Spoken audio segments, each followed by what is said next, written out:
이번에 그 아베 총리하고 아이펙 정상회담 그 참석하기 전에 일본에 들러가지고 이제 아베하고 아마 그 대북 공조 관련해가지고 기자회견을 아마 할 계획인 것 같습니다. 예, 예.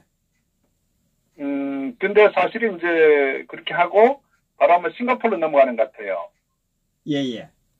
사실 이제 특히 주제가 일본 아베하고는 이 대북 공조 관련해가지고, 굉장히 아마 그 강력한 어떤 상호 공동 기자회견 할 것 같은데, 사실 상식적으로 보면 정상적 같으면 일본 들면 한국을 들러가지고 이 대북 남북 간의 어떤 특히 이 미북 간의 어떤 그런 핵 문제하고 전체적으로 상의하는 게 상식 아니겠습니까? 예, 예. 근데 한국에 방문하지 않고 바로 싱가포르 갔다가 파푸아뉴기니에서 열리는 바로 이제 아이펙 쪽에 한 3일 참석을 한 것 같은데, 저는 이런 부분들이 이제 시사하는 바 외교적으로 큰 의미가 있어요. 네. 그거를 국내에서 언론에 다루지 않고 또 이걸 아무렇지 않게 볼지 모르겠지만은, 기본적으로 이제 이러한 펜스 부통령의 이 에펙 정상회담 하면 스케줄, 전체적 부분들은 상당히 정치적이고 전략적 의미가 내포되어 있거든요. 예. 그래서 그게 또 오늘 하루 이틀의 어떤 그런 얘기도 아니고, 예. 저는 이런 부분들에 있어가지고, 이미 트럼프 정부는 이 문재인 정부를, 이미 완전히 외교적으로 완전히 고립화시켰다, 무시한다. 예. 저는 그렇게 이제 판단을 하고요. 이게 사실은 한미동맹 종결하고 어떤 의미가 있느냐 하면은, 동맹 종결한 데 어느 날 갑자기 자, 이제 우리부터 오늘 그만 관계 끝내자. 문서로 파기한다. 이런 개념은 아니거든요. 예, 예. 그러니까 실질적으로 그러니까 동맹이란 거는, 필요할 때 사용하는 용어고, 실질적으로 작년부터 특히 금년 여름, 접어들면서 미국에 있어서 한국을 바라보는 시각들이, 굉장히 크게 바뀌고 있다. 저는 그렇게 판단해서 실질적으로 동맹은 종결됐다. 이렇게 저는 판단하고 있는데요. 이제 하나의 근거는, 이게 이제, 아시다시피 이제 한미 정상회담 할 때 이제 문재인 항상 A4를 갖고 읽었잖아요. 예. 또 그런 부분에서 트럼프 정부는 상당히 묵살하는, 외교적으로 사실 이제 결례임에도 불구하고 상당히 무시해버리는 그런 모습을 많이 우리가 목격을 했고요. 또 폼페이오 같은 경우도 강경화하고 어떤 외무장관 국가 간의 어떤 그 관계에 있어서도 사실은 외교적 관리를 무시하고 굉장히 어떤 압박하는 모습들, 그런 과정들 통해서 실질적으로 대한민국의 실력자가 누구냐 하는 부분에 대해서 미국은 이미 파악을 하고 있기 때문에 지금까지는 나름대로 아마 많은 예의도 좀 지키고 했던 것 같은데, 특히 이제 결정적인 부분은 두 가지 사건 같아요. 지난 9.19 평양에서 공동선언하면서 군사적인 어떤 합의, 이런 부분이 실제 이제 미국과 사전 조율하고 또 경제적인 문제 조율을 해야 되는데 전혀 조율이 없는 상태에서 일방적으로 문재인과 김정은이 합의해버리고 발표해버리는 이 상황 자체가 사실 동맹의 관계를 무시했다고 저는 봐요. 우선 문재인 정부가 먼저. 네.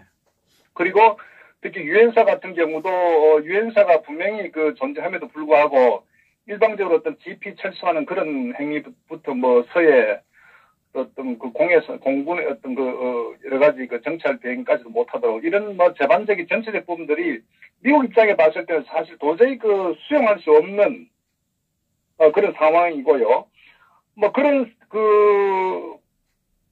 그로 인해 가지고 결국 이제 미국에서 조치를 취한 게 지난번 이제 비건이 임종석이를 만나 가지고 여러 가지 경고성 메시지 아마 많은 내용이 전달됐을 거라고 저는 봅니다. 그래서 일방적으로 어떤 남북 간에 어떤 실질적인 일이 진행될 수 없도록 워킹 그룹을 미국과 만들어 가지고 모든 것을 미국에서 통제하에 두겠다는 이런 어떤 상황이 전개됐고, 또 하나는 그 이후에 이제 미 재무부도 국내 어떤 시중은행, 대한민국의 어떤 행정부나 정부를 완전히 거치지 않고, 바로 어떤 국내 시중은행에다가 재무부에서 어떤 컨퍼런스 콜을 통해서 경고성 어떤 메시지를 전달했다는 거. 예. 그리고 또 평양 갔다 온 후에 어떤 미 대사관에서도 국내 어떤 4대 기업에다가도 어떤 북한의 어떤 지원하는 문제에 대해 강력한 어떤 경고성 메시지 보냈다는 거. 예. 그 다음에 또 이렇게 드는 게, 주인 미군기지 같은 경우를 이제 한국 사람들이, 주인 미군기지 방문할 때에, 그 전과 전에 다른 사전에 어떤 신고하고 심사를 한 달 전에 심사와 신고를 받도록 했다는 거. 그 얘기는, 미국에서 봤을 때, 적색 국가로 분류했는 거나 마찬가지거든요. 특히 그러한 어떤 조치는 중국이나 북한이나 이란이나 러시아 같은 소위 미국 입장에 봤을 때 적색 국가로 분리되는 그러한 국가 수준에 준하는 어떤 그런 사전 신고와 심사를 받도록 했다는 거. 이건 사실 동맹의 어떤 관계를 우리가 도저히 받아들일 수 없는 정도로 미국이 그렇게 어떤 행정적 조치를 취했다는 부분은 굉장히 시선한 바 크다. 특히 이제 결정적으로 제가 볼 때는 이 문재인 좌파 정권에 대해서 미국의 시각이 틀어진 것 중에 하나가, 문재인이가 이제 9.19 평양 쇼 후에 유럽에 가서 어쨌거나 북한의 입장을 대변한 북한의 어떤 경제 제재 완화에 대해서 굉장히 어떤 서방 세계 정상들에게 정말 말도 안 되는 논리를 가지고 그렇게 외교적인 어떤 어떤 행위를 했다는 것에 대해서 그 이후에 이제 아셈 정상회담 참석 전에 이제 그런 많은 사실 미국의 어떤 정책이나 미국의 전략을 뻔히 알매도 불구하고 미국의 어떤 제재 해제를 무너뜨리기 위한 하나의 적대적 행위죠. 어떤 마크롱을 만나거나 또 영국의 메이 총리나 독일의 메르켈부터 해서 이태리 수상부터 해서 많은 정상들을 만나가지고 미국의 정책 전략과 전혀 반하는 그런 행위를, 외교적 행위를 했기 때문에 그건 적이거든요. 적이라고 볼 수밖에 없습니다. 근데 결국 이제 그 뒷수습을 하기 위해서 미국의 이제 비건 대북 특사가 이제 유럽 또 외교 채널을 통해서 그걸 뒷수습한다고 굉장히 또, 분주히 움직였어요. 예.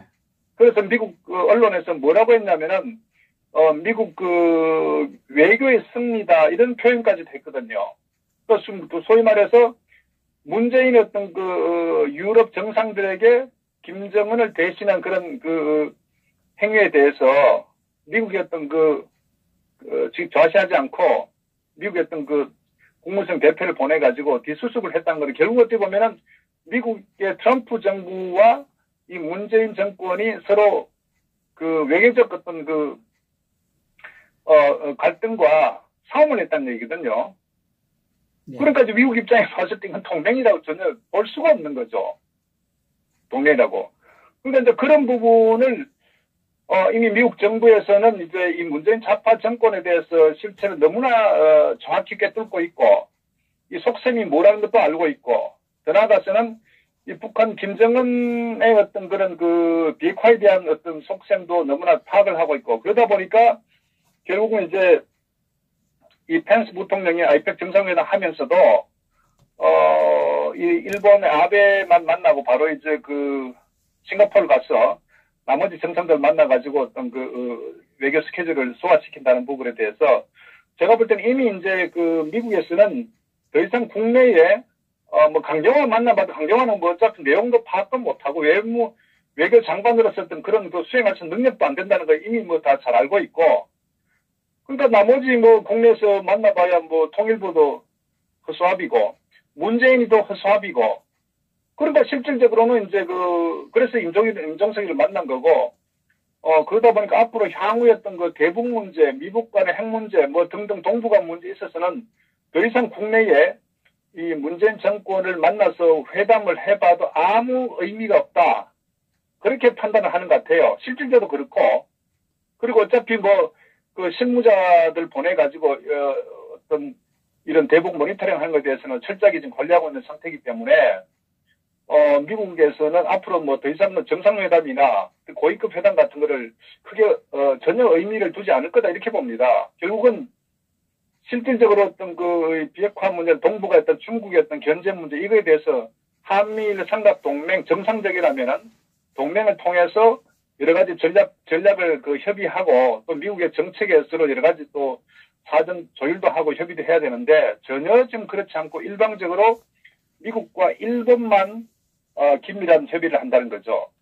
그래서 저는 이제 앞으로 어떤 의미에서는 이제 미국은 이 주사파 정권과 북한을 동일선상에서 보고 철저하게 미국의 어떤 그 국익적, 이익적 관점에서 아마 모든 문제를 바라볼 거다. 저는 그렇게 판단합니다. 그래서 이제는 더 이상 어떤 동맹이란 문제는 큰 의미가 없다, 이렇게 보고요. 또 하나는 이번에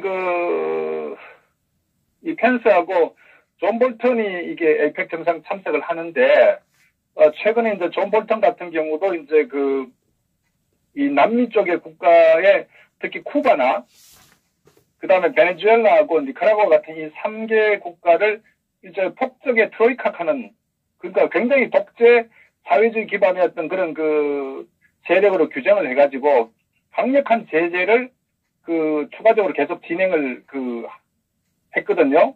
그런데 얼마 전에 아시다시피 김정은이가 쿠바의 디아스 카열이라는 의장을 초청을 했지 않습니까? 평양에 며칠 전에. 예. 아마 보셨을 거예요. 그래서 미국에서는 쿠바의 어떤 이 지도자를 정말 악의 축으로 규정을 하고 있단 말이에요. 그런데 이 쿠바의 이 독재 집단 지도자와 김정은이가 포옹을 하고 서로 형제 국가처럼 그렇게 서로 이제 함께하는 이런 모습들이 연출됐고 이런 부분에서 미국에서는 이 김정은의 이 비핵화에 대한 어떤 의지, 어떤 표현들 자체를 완전히 불신하는 그런 계기가 됐을 뿐만 아니라 특히 볼턴 같은 경우는 거의 이런 집단들에 대해서는 전혀 협의할 필요가 없다는 정도로 강력한 어떤 입장을 표명하고 있거든요. 근데 그런 이 쿠바의 어떤 이런 독재자나 또 김정은이나 이 베네수엘라나 전부 같은 동급이란 말이에요. 예. 근데 그런 독재 지도자들과 문재인이 또 한 통속이라는 건 아니겠습니까?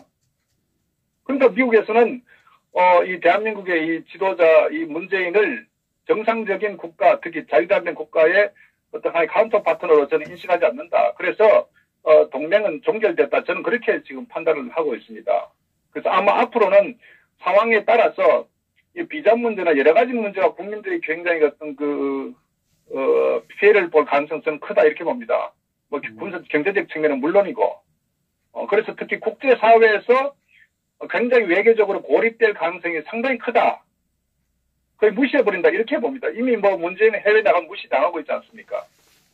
그래서 우리가 실질적으로 이 한미 동맹이란 말은 과거에 했던 그런 우리가 어떤 좋은 관계 때 형성된 용어고 지금은 한미 동맹은 존재하지 않는다. 실질적으로 저는 그렇게 지금 판단을 하고 있습니다. 예. 우리도 문 정권을 인정하지 않지만 미국과 많은 나라들이 정권으로 인정을 하지 않는다는 거겠죠, 그죠? 이게. 이제는 완전히 실체가 드러나 버렸다는 거죠. 예. 작년 한 해, 금년 상반기까지는 특히 6월 12일 싱가포르 정상회담까지는 이 문재인 정권의 특사가 이제 이 워싱턴에 좀 왔다 갔다 하기도 하고 나름대로 좀 쇼도 하고 속임수도 쓰고 했는데 결국은 이제 이후에 어떤 돌아가는 상황을 봤을 때 이 북한은 전혀 어떤 변화도 없음에도 불구하고 이 문재인 좌파 정권은 지속적으로 미국을 혼란스럽게 극기하는 해외에 나가서까지도 어떤 서방 세계 동맹들이까지도 이런 이 김정은의 이 대변인 역할을 하는 미국의 어떤 정책을 완전 무너뜨리는 이런 비외교적인 굉장히 미국으로서는 참을 수 없는 그런 행위에 대해서 미국은 완전히 이제 돌아서 버린 거 아닌가 이런 판단을 하고 있습니다. 예. 그러니까 어떤 앞으로 우리가 이제 바라볼 때에 미국은 거의 이제 뭐 무시해버리는 정책으로 갈 것 같아요. 대한민국을. 대한민국은 누구 대화할 상대가 아무도 없잖아요, 또. 없어. 이제는 뭐 어떤 논리도 통하지 않죠. 이제는 김정은의 어떤 그 중간 역할을 한다고 해도 미국에서는 이미 파악을 100% 다 해버렸기 때문에, 뭐 가지도 않고 또 가도 만나지도 않고 또 만나도 의미를 크게 부여하지도 않고, 미국에서는 그런 입장을 갖고 있다. 이렇게 보면 될 것 같습니다. 뭐 결국 문정권도 얼마 남지 않았다는 건데, 이게, 그러니까 이제 문재인 이 정권 자체는 사실 굉장히 고립무원의 상태다. 어차피 해외에 나가면은 더더욱 아마 그 부분이 명확하게 드러난다고 저는 봐요. 해외에 나가면 어느 정상 국가도 이 문재인 이 세력을 인정하지 않을 뿐만 아니라 특히 미국의 대부분 줄 서고 있잖아요. 대부분 국가들이. 예. 그 미국 주도로 지금 국제사회가 지금 이렇게 흘러가고 있는데 미국의 입장을 너무나 각 정상들은 잘 알지 않습니까? 예. 그 상태에서 문재인이 어떤 행위를 하기 때문에 거꾸로 어떤 그 외국에서 한국과 가까이 하면 오히려 미국의 눈밖에 벗어날 수도 있다. 이렇게 볼 수도 있는 거예요. 특히 이제 미국 같은 경우는 지난번 그 9월 26일 유엔 연설할 때에 이 사회주의에 대한 굉장한 비판을 했거든요. 이 트럼프가. 예. 그러니까 사회주의 국가 하는 데 대한 뭐 전세 몇 나라 됩니까? 중국하고 뭐 북한, 뭐 베네수엘라, 쿠바 같은 뭐 독재 국가 일부인데, 그러니까 이 사회주의 국가 하는 악의 축으로 규정할 정도로 굉장히 어떤 저항해야 된다. 이 사회주의 이 세력에 대해서 그렇게 이 트럼프가 강한 톤을 높였는데 결국은 그런 국가와 함께하는 나라는 마찬가지 어떤 그 악의 축이라고 봐도 되지 않을까. 그러니까 그 범주에 이 문재인 좌파 정권이 같이 저는 도매급수로 취급되고 있다. 이렇게 지금 그 외국 국제 시각은 그렇게 보는 거죠. 그러니까 이 문재인 좌파 정권이 해외에 나가더라도 아마 어느 국가로부터도 대접을 받을 수 없는 그런 지금 지경에 놓여 있다. 이게 지금 문재인 좌파 정권의 그 실체고 하나의 그 외국의 어떤 평가하고 시각이다. 이렇게 보면 될 것 같습니다.